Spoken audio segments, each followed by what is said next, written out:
Good afternoon. Let me introduce the people who are with us here today. For those of you who don't know who someone is, to my far right, Dr. Jim Malatras, PhD doctor.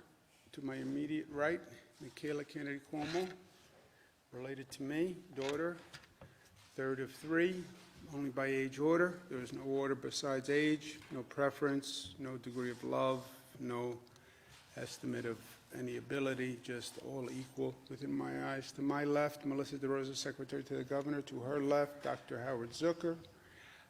To his left, Robert Mejica, Budget Director. Thank you for being here today. Today is day 71 with a question mark. The number of hospitalizations today, down. Great news. Number of intubations down. That's great news. The new COVID cases, which is a different problem than the number of people who are in hospitals. This is how many new cases are showing up every day, which has been still very high, is down to 521, and that is down. 521 takes us right back to where we started this hellish journey, right? March 20th is when we did the close down order, and where we are today is basically, with the number of new cases, is basically right where we were when we started. So it has been a painful period of time between March 20th and May 9th. The optimist would say yes, but it's only March 20 to May 9th. The pessimist would say, but a lot of pain, high cost, loss of life. The realist would be somewhere in the middle. But all of this work, all of this progress of turning that tide, of reducing the rate of infection, that's all thanks to New Yorkers and what New Yorkers did. Number of deaths, 207, still terribly high, but better. The number of deaths, 207, takes us back to almost where we started, about a week in. As the number of deaths started to increase, you could see early in March, 27 deaths, then how quickly it went up. 38, 42, 56, 76, 101, 130, 207. So just to give you a perspective of where we are today versus where we were. One of our top priorities is protecting people in nursing homes and seniors. This is where this virus feeds. It's where this virus started, when it started in the state of Washington. We have implemented many safety measures, many of which have been difficult to implement, but we did for health reasons, restricting visitation, except for end-of-life visits. This is a tough policy, and I had serious qualms about it, to tell you the truth. But the health officials were right. Yes, you want visitation. No, you don't want to walk a virus into a nursing home that could kill the person you're going to visit. PPE requirements, all staff have to be checked going to a nursing home every 12 hours. All facilities must notify families within 24 hours, separate facilities, residents from staff in the event of an outbreak. We provided them with millions of pieces of PPE equipment. This is a national problem, right? Nursing homes generally all across the country have seen the COVID virus take a high toll. New York has one of the highest populations of nursing home residents of any state in the country, over 100,000 residents.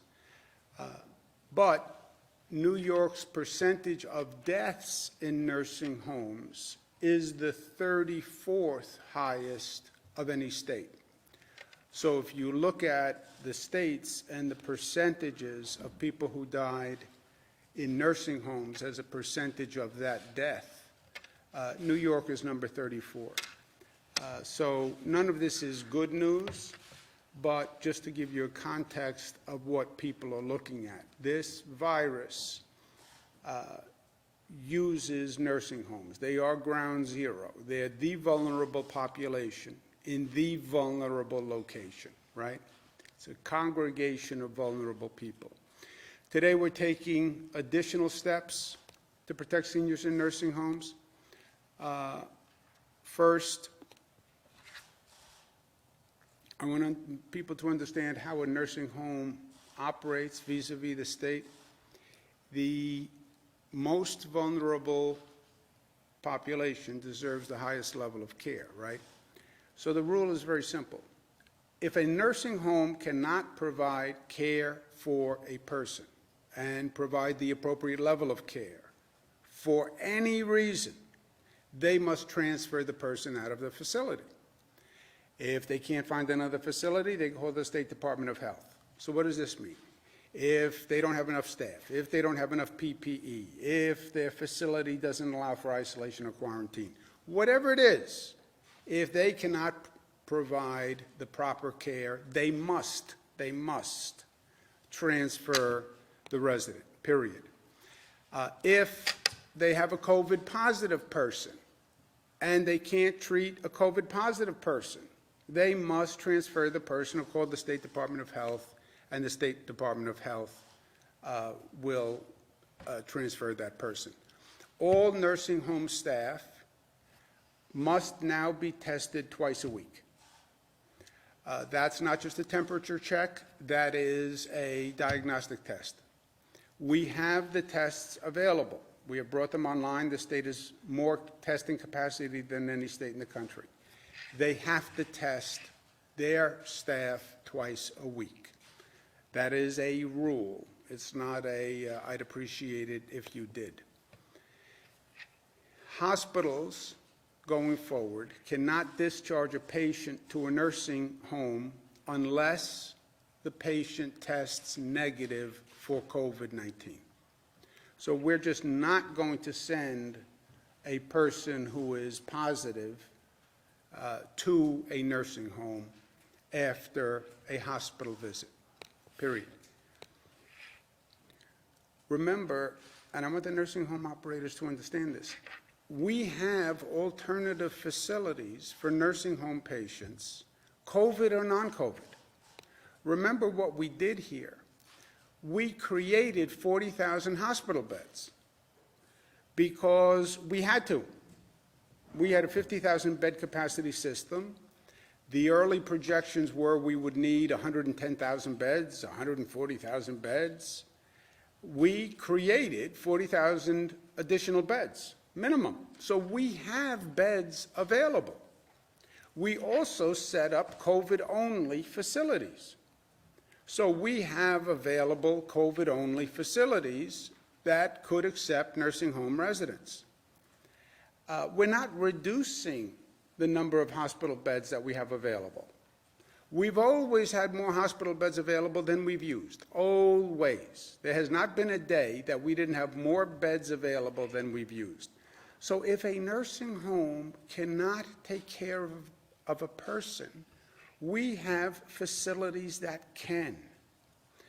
And I understand the nursing home's perspective, but if they cannot provide the appropriate care, they have to call the Department of Health, and let's get that resident into an appropriate facility. I can't be more direct about that. We have available COVID-only facilities upstate as well as downstate. So we have the facilities available. If there's any issue, the resident must be referred to the Department of Health, which will find alternative cares. If a nursing home operator does not follow these procedures, they will lose their license. Well, that's harsh.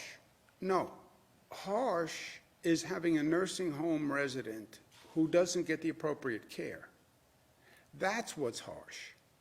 having someone's parent or mother or brother in a situation where they're in a facility, they can't even get a visitor, they're isolated, they feel alone, and they're not getting the appropriate care. That is what is harsh. And if that's what happens, then that facility operator should lose their license. I have no problem with that. I was the Attorney General. I did investigations of nursing homes. I have tremendous respect for what they do. But this is the essence of their responsibility and obligation. Again, we have the facilities, we have the beds. It's not like a situation where there are no options. We have options, and we want to use them. So if there's any reason why you can't provide appropriate care, let us know, and we will put them in a facility that has it. Also, this is an issue that people need to be aware of. New York State is investigating 85 cases of a COVID-related illness in children, mostly toddler to elementary schools. It's symptoms similar to Kawasaki disease, what they call Kawasaki disease, or toxic shock-like syndrome. This does not present as a normal COVID case. COVID cases tend to be respiratory. This presents as an inflammation of the blood vessels, sometimes inflammation of the heart.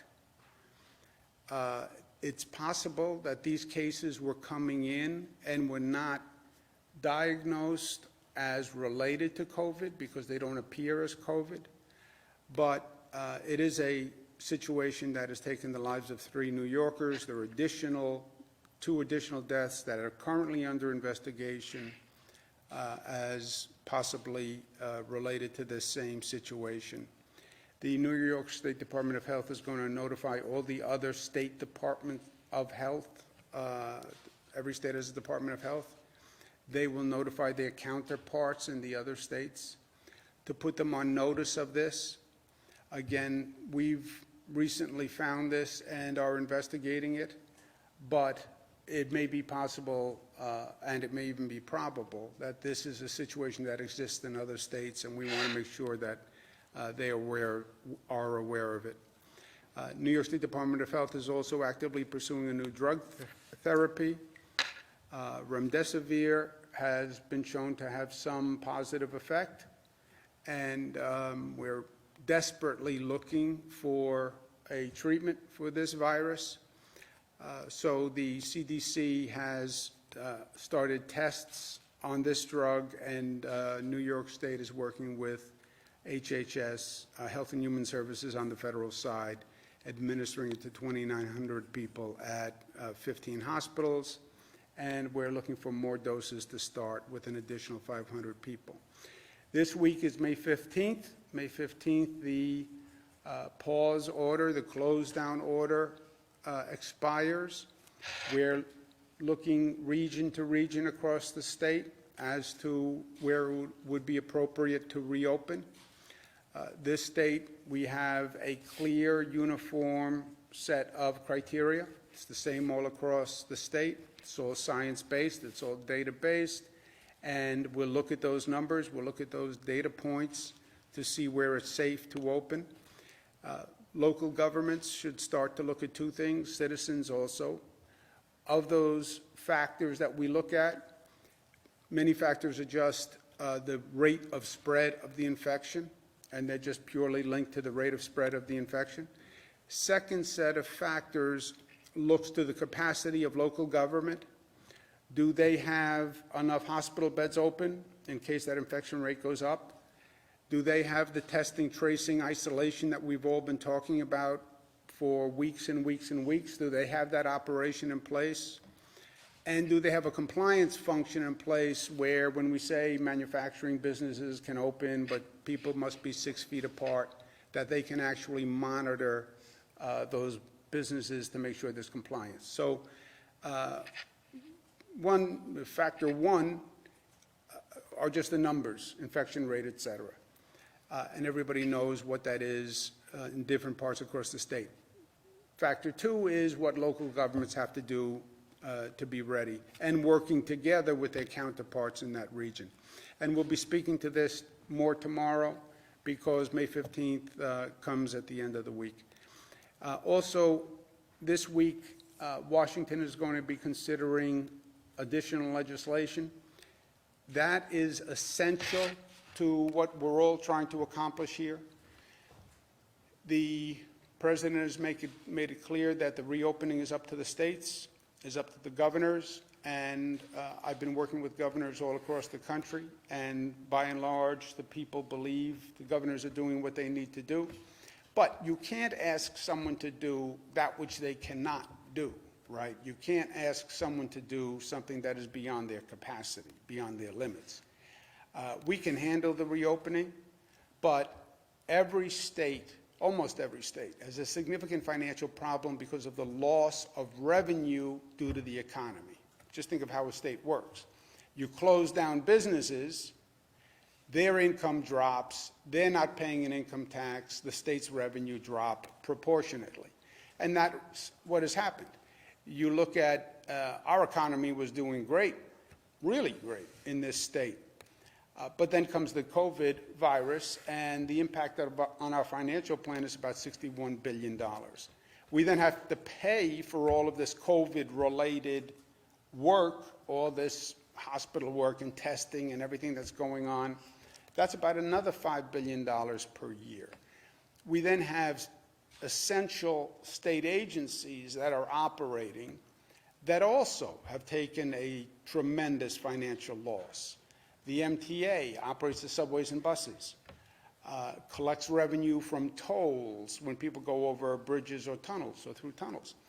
Yeah, but ridership is down 92%, and cars aren't driving and they're not paying their tolls. Tremendous revenue loss at the MTA. Port Authority, tremendous revenue loss at airports. So the economic impact is beyond anything that any state can deal with. If the federal government doesn't help the states, then you're forcing the states to cut funding, and the places where the state normally funds will suffer. If they force me to cut funding, I have to reduce the funding to schools, to local governments, and to hospitals.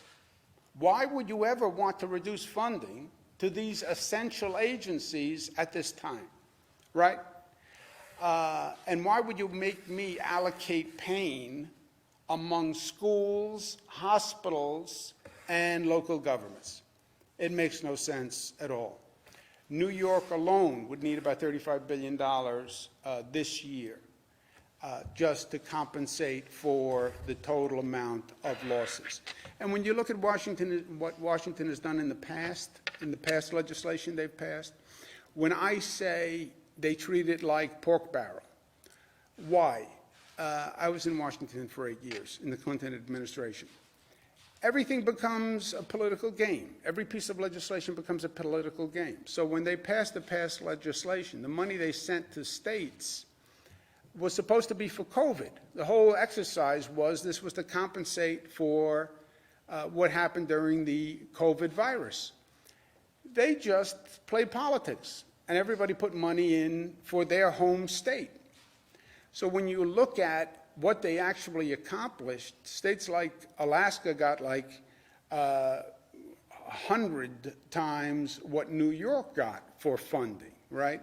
We got about $23,000 for every COVID case. But states that didn't have many COVID cases also received a tremendous amount of funding. Our friends in Kentucky, $337,000 for every COVID case. Yeah, we got $23,000. So it's what they've done in the past made no sense. Also, what they've done in the past is what they always, it seems, wind up doing. They bailed out corporate America. That's what they did. You look at the past legislation. They bailed out corporate America. This legislation, this week, going forward, let them fund working Americans, because that's the need. You look at the past legislation. They funded hotels, restaurants, airlines, big corporations, public companies. Now it turns out they funded a tax break for millionaires in the COVID response legislation. That's what they did. Yeah, and they didn't fund state and local governments.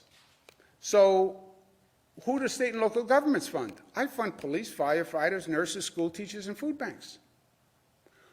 You took care of corporate America, and I don't even want to go through that, but now you're going to starve police and fire and hospitals and schools.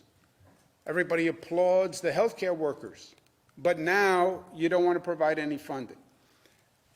Separate, last point on Washington. Don't make the same mistake twice. Don't do what this nation did after the 2007-2008 mortgage crisis bailout, where the government bailed out all these bankers and corporations that made a fortune running a mortgage scam. And then when the mortgage scam collapsed and the banks were going to go bankrupt, then the taxpayers had to come in and fund the banks. How does this make sense? The banks make all the profit on the way up. They then get into trouble on the mortgage fraud, and we have to bail them out. And who's going to bail them out? The taxpayers are going to bail them out. No.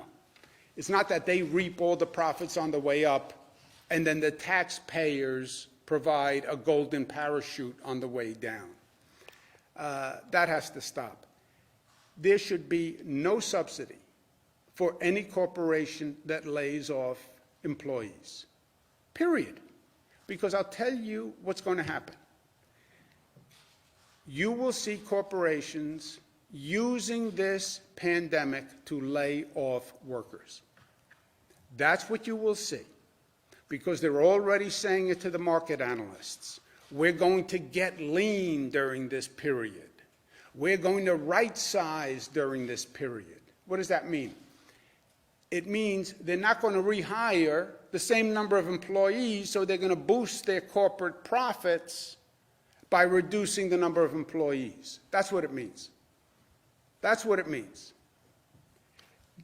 Government should not subsidize their reduction of employees, and then when they reduce employees, government is supposed to now subsidize those employees, unemployment insurance, etc. We did it once, we can't do it again. Here's my suggestion to my colleagues in Washington. The Americans First law. If a corporation does not rehire the same number of employees, no government money. All the billions that they just gave out, if you don't rehire the same number of employees you had pre-pandemic, you have to return those funds. We're not going to subsidize you to lay off workers.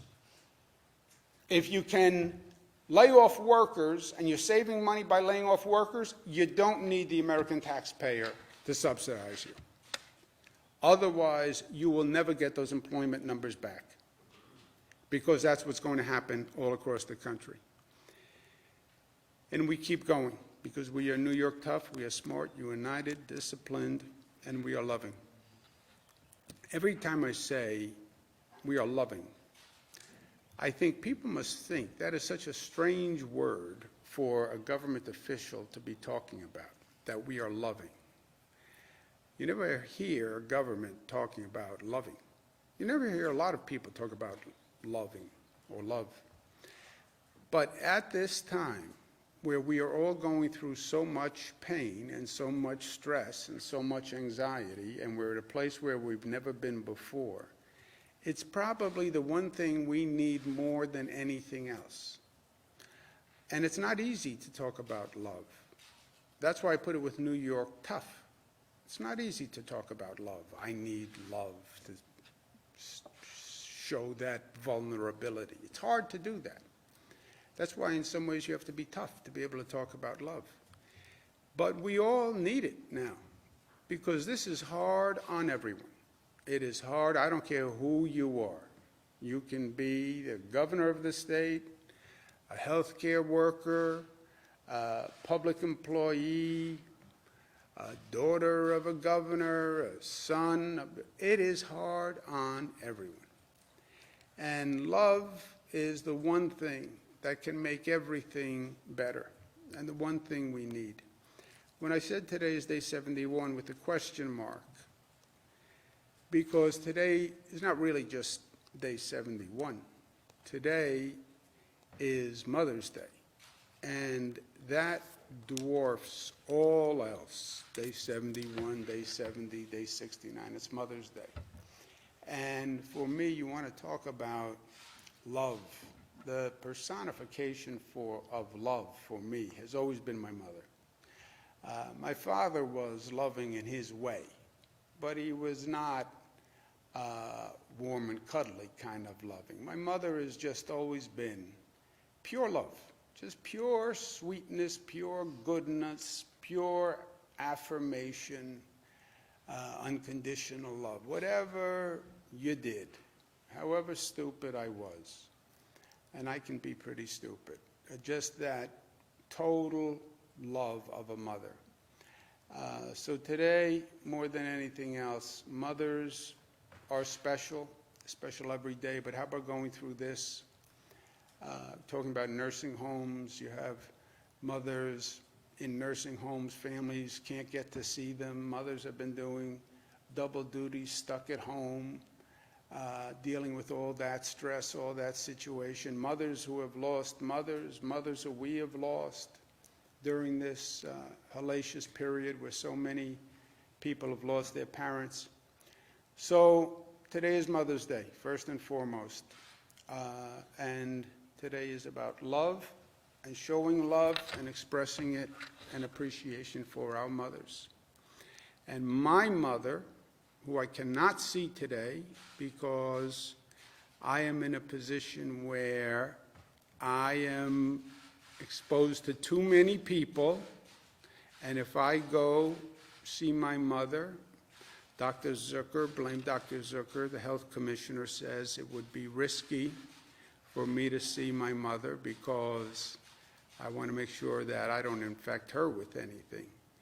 She's stronger than I am, and she's smarter than I am, but I just want to make sure that we don't do that. But I get to say Happy Mother's Day to my mother with my daughters. They're all here through one means or the other, whatever this is, Zoom this, Zoom that. Happy Mother's Day to you, Mom. I miss you. I love you so, so much. I wish I could be with you, but I can't be. But I can't be because I love you. That's why I can't be with you, because I love you. But I know Maria is taking good care of you. I miss you too, a lot, and your beautiful daughters. So Happy Mother's Day, Grandma. Thank you, Cara. You have Cara there. Cara's with Mariah. Mariah, you want to say Happy Mother's Day, Grandmother's Day? Yes, Happy Mother's Day, Grandma. I just Thank you, was thinking sweetheart. today about this story that I love hearing you tell about how you met the Pope and how he looked you in the eye, took your hand in his, and he said La Familia. I think he really captured your spirit. Thank you so much for teaching us what the meaning of family is, both from our own little brew to the family of New York. I love you. That's right. And I have, Very well said. and I have Michaela here with me. Hi, Grandma. Happy Mother's Day. You're up at the Capitol. Yes, but I'm so glad to see your face. We're so grateful to have such a caring grandma and one who was a great mother and role model to our dad and aunts and uncles, and such a great mother to so many children beyond our family. So thank you. Love you so much, Grandma. Thank you for that. Thank you so much. I can't forget this, girls. I will never forget this. Well, you look good. This is going to be over, and then we're going to get back to life as normal, and we're going to have fun. And then you can spend more time with me. I know I am your favorite. I know you don't want to say that because you have Maria there. But we'll get to spend time together, and we'll look back at this, and we'll say that we're the better for it, right? That's Right? right. It's time for everything, Andrew. All right, well, you have fun there. Anything you need? Is Maria taking No, good care of you? You sure Maria's taking good care of you? I have your sister Maria here, and I have beautiful granddaughters here as well. So I'm in good company. And all the children, all my grandchildren. I am so blessed, as many mothers today are. And I just thank you so much for everything you do, Andrew, to make families really better than ever. Thank you. All right, you have a beautiful day. I'll see you soon. I know you want to see me I will. because I know I'm your favorite deep down inside, but you don't want to say it. I love you, honey. I'll talk to you later. Thank you very much, Andrew. Thank you. Questions? Why isn't the state mass testing all nursing home residents? We are testing nursing home residents. Or mass testing everyone? We are mass testing as many as we can. And what would the state have done in early March if hundreds of nursing homes said that they can't care for their patients with this very contagious, devastating unknown disease? Did you have any overflow beds for them in early March? And did you tell them, the nursing homes, about it in early March? Yeah, let's just do this again. The nursing home must refer a person if they can't provide the adequate care, period. That's the nursing home's obligation. If they cannot provide care for any reason, they don't even have to give a reason, by the way. I don't have staff, my staff is sick, I don't have PPE, I don't have isolation facilities, I don't have quarantine facilities, I don't have enough beds, I don't have enough pillowcases. It does not matter. If they can't provide care, they call the Department of Health sends them somewhere else. We have always had more beds than we have needed. Always had more beds than we have needed. And that is extraordinary because we had to create 40,000 beds. People say, well, we created more beds than we need. Actually, they raise a criticism that we created more beds than we need, right? Federal government says we created Javits, we brought up the U.S. Navy ship Comfort, we didn't even need it. Yeah, at the end of the day, we didn't need it. Thank God we didn't need it because we reduced the curve and we saved lives. But if we hadn't reduced the curve, we would have needed it. That's where the projections were. But that was true from day one. Able to handle it Yes. early on? Yes. The hundreds of nursing Yes. homes said they couldn't care Yes. for them. The state would. Yes, and they should have done it by law. Governor, the court system is currently operating on a largely virtual function. Can you please comment on when new non-essential lawsuits are going to be able to be filed? Yeah, I don't know. Does anyone know when non-essential lawsuits will be It's filed? something that we're working with the courts on, and then the larger issue is around secrecy issues for when you can convene grand juries. And so we're working hand in glove with Janet DiFiore and the courts on that, but the answer is we're trying to get online as soon as possible. Can you speak to when grand juries might fall into this reopening plan? It's something that we're looking at. We're looking at what other states are doing, if there's a way to accommodate it virtually, but again, the issue is the secrecy laws that govern, and so we're working with the courts and we're trying to get online as soon as possible. Are there any concerns about, bringing people if they will actually show up for a jury considering this? That is exactly the concern, which is why we're looking into virtual options, but as I said, the secrecy laws that govern supersede that, and so we're trying to see what other states are doing, get creative, because we want the court system to be up and running as soon as possible. That govern grand juries. Grand jury secrecy. Reopening the courts is not an executive decision, or managing the courts is not an executive decision, right? That's a separate branch of government, the court system. The chief judge is in charge of that. We're working with the chief judge, following her recommendations, which have been extraordinary. There's still a lot of work going done, even though the courts have been closed, and their transition to remote services has been great. So we're working together, but the questions you raise are going to be more to the discretion of the judicial system. Why did it sounds like the state is rescinding the March 25th order regarding nursing homes. What went into the change of thinking in that? Why do it now and not do it 2 weeks ago when people first started sounding an alarm on it? I don't know the March 25th. It's not rescinding the order. You still can't discriminate against the patient solely in a nursing home based on their COVID status. This is saying to hospitals now, if you have a COVID patient that you got for some reason acute care, need or whatever, they should test positive before being discharged from the hospital itself. But just to, go ahead. Just to clarify on that, so a hospital can't send a resident back to their nursing home if they still test positive for it. How is that different from March 20, or? Because the only avenue of coming to a nursing home is not just the hospital. It could have been a new patient. It could have been from another facility besides the hospital. It does override the March 25th order, correct? You still cannot discriminate against a nursing home patient. What we're saying is if you're in a hospital for another reason, you can't discharge that patient until they're negative. The two orders coexist, Jesse.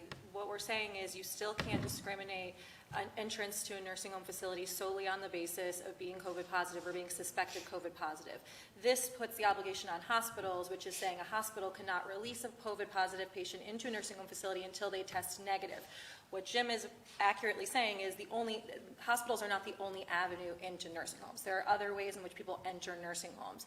The fact still remains that you cannot discriminate based on COVID positive status. However, as the governor has said 17 times, a nursing home cannot accept a patient if they cannot care for them. They have to be able to cohort the patients. There has to be segregated staff. You have to have the appropriate level of PPE. And if you cannot meet those standards, you cannot accept a patient. You call DOH, DOH finds a facility for them. Let's do it the other way, because it's complicated. This is binding on a hospital, not on a nursing home. If you want to refer your mother who is COVID positive to a nursing home, the nursing home cannot say to you, I'm discriminating against your mother. I don't take COVID positive people. That would be discrimination. The nursing home can say, look, I'm not equipped at this time to handle COVID patients. I refer you to the Department of Health to find a facility that can. But they can't discriminate on the basis of COVID positive. A hospital cannot discharge to a nursing home, and that is new, cannot discharge a person who is COVID positive to a nursing home. The hospital can discharge, they can either hold the COVID positive person or discharge them to one of our other facilities, like our COVID positive facilities, et cetera. This will reduce the burden on nursing homes all across the board because they're not going to get any COVID people from a hospital. But they could conceivably get it from a person on the street that wants to put their COVID positive parent. If they can handle it. And that's what you never really communicated. And I don't think you've done the residents or the families a service. You generically. The nursing home, if they cannot take care of a person, I'm a nursing home operator. I can't take care of a COVID positive person. I don't have enough staff. I can't quarantine in my facilities. I don't have the PPE. It was their obligation to inform, and it is their obligation to call the Department of Health and say, you have to come get this person. I can't care for them.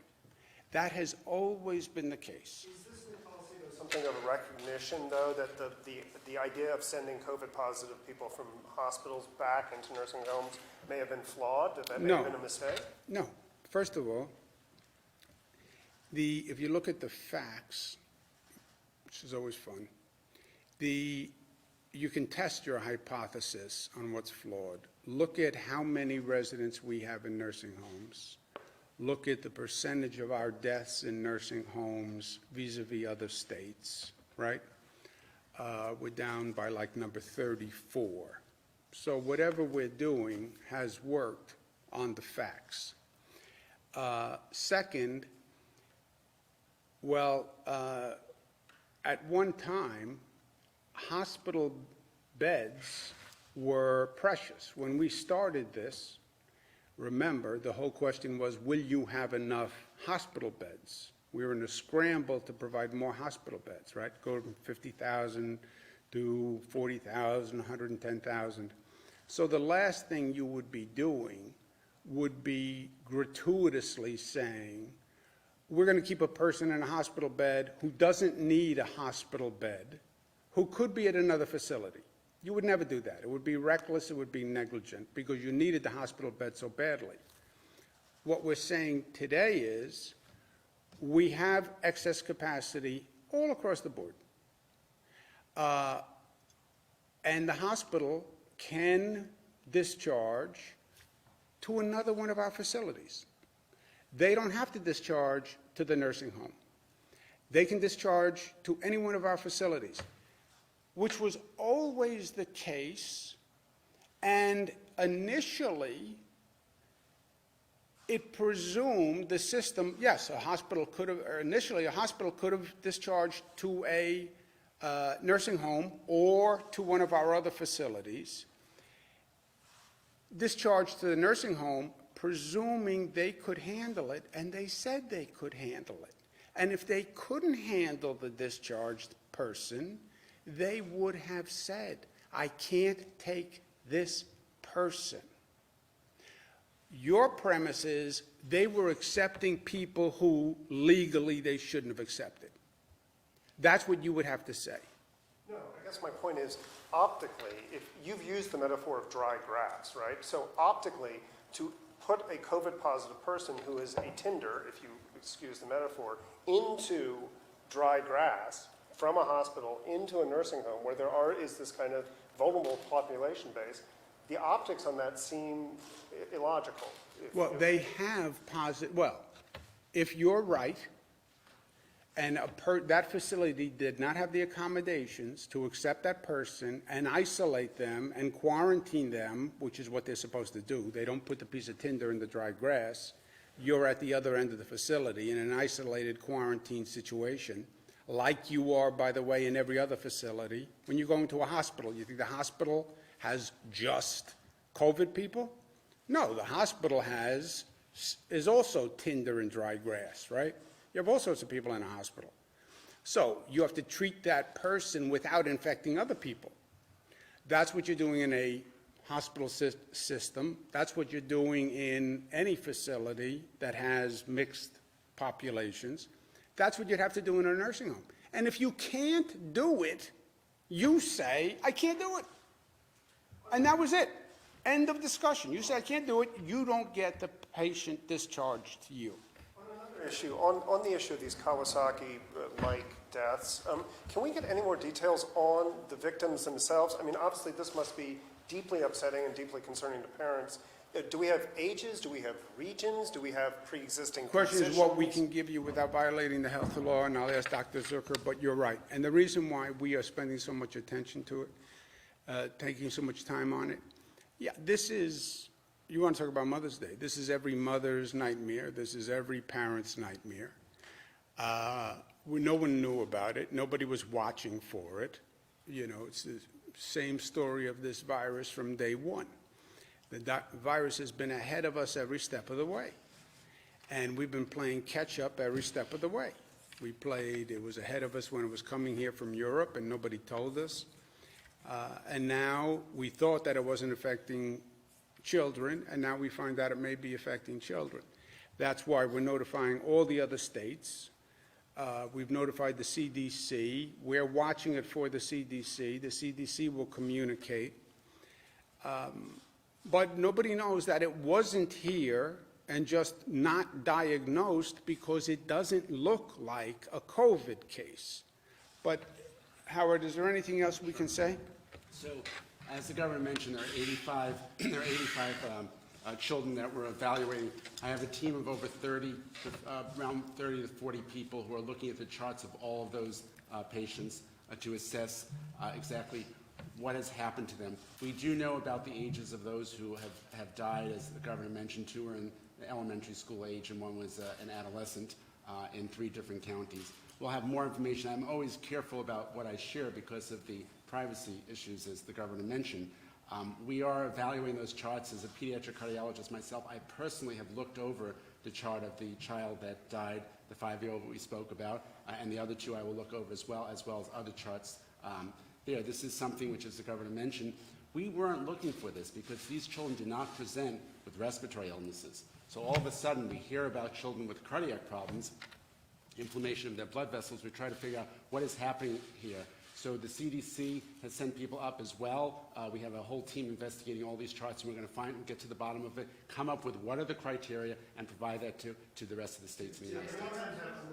Conditions, or were these healthy children that died? Well, of the, like I said, there are 85 charts, and we're looking through those. Of the other ones, right now, no, the 3 that had died did not, that we've heard about. But we will. This is why we need to investigate all this, and this is why we have over 30 people looking at those charts.